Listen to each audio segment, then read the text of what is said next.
تنفيذا لتوجيهات السيد الرئيس عبد الفتاح السيسي رئيس الجمهورية القائد الأعلى للقوات المسلحة، وفي إطار تضامن مصر مع الشعب الليبي الشقيق إثر انفجار شاحنة وقود بمدينة بنتبيه ووقوع عدد من المصابين، أقلعت طائرة نقل عسكرية من طراز سي 130 مجهزة طبيا من قاعدة شرق القاهرة الجوية متجهة إلى قاعدة بنين العسكرية بمدينة بني غازي الليبية لنقل العشرات من المصابين بحالات حروق مختلفة إثر الحادث لتلقي العلاج بمستشفى القوات المسلحة بالحلمية للعظام والتكميل، ودفع الأطقم الطبية بالأدوات والمستلزمات الطبية اللازمة على متن الطائرة. وتم نقل المصابين من قاعدة شرق القاهرة الجوية من خلال عدد من عربات الإسعاف المجهزة طبيا.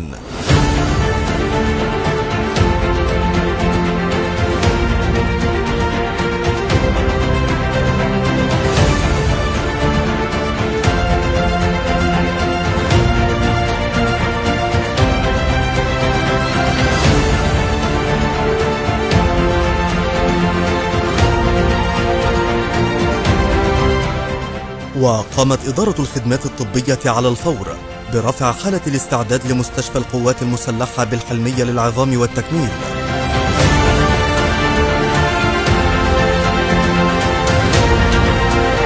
تلقينا امبارح أوامر من القيادة العامة للقوات المسلحة برفع درجات الاستعداد لاستقبال مصابين من دولة ليبيا الشقيقة، وتلقينا كل الدعم من هيئة إمداد والتموين وإدارة الخدمات الطبية علشان نكون في استقبال أعداد الإصابات الكبيرة. والحمد لله احنا كنا جاهزين في استقبالهم، استقبلنا الحالات وتم عمل اللازم ليهم وتم تسكين الحالات حسب درجة خطورتها.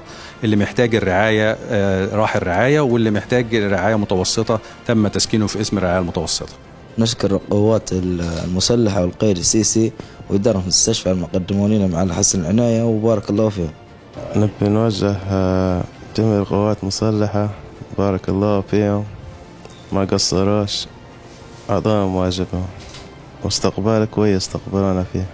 الحمد لله الأوضاع كلها مستقرة، حتى العينين اللي في الرعاية كلهم الحمد لله من فضل ربنا أوضاعهم مستقرة تماما وبدون أي إصابات فيها تهديد للحياة، رغم ارتفاع نسب الحروق لنسب عالية جدا وحروق عميقة كلها، ولكن الحمد لله الأوضاع كلها مستقرة من فضل ربنا. يأتي الإخلاء الطبي للمصابين تأكيدا على الدور المصري المحوري ومساندة لجهود الدولة الليبية في تجاوز كافة الأزمات التي تواجهها. هذا وتقدم القيادة العامة للقوات المسلحة عن خالص تمنياتها للمصابين بالشفاء العاجل.